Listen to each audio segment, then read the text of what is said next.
Using Uber gift cards is a straightforward process that allows you to pay for rides or Uber Eats orders. Follow these steps to redeem and use your gift card effectively.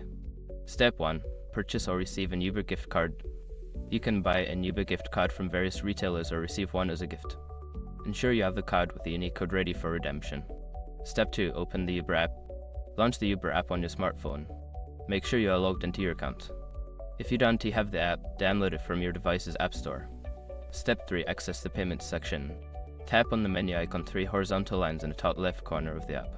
From the menu, select Wallet or Payment to access your payment options. Step 4. Redeem your gift card.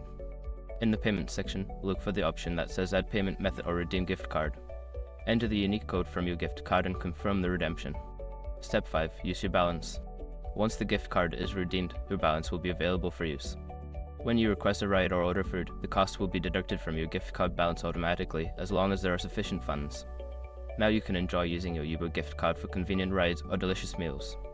Happy traveling!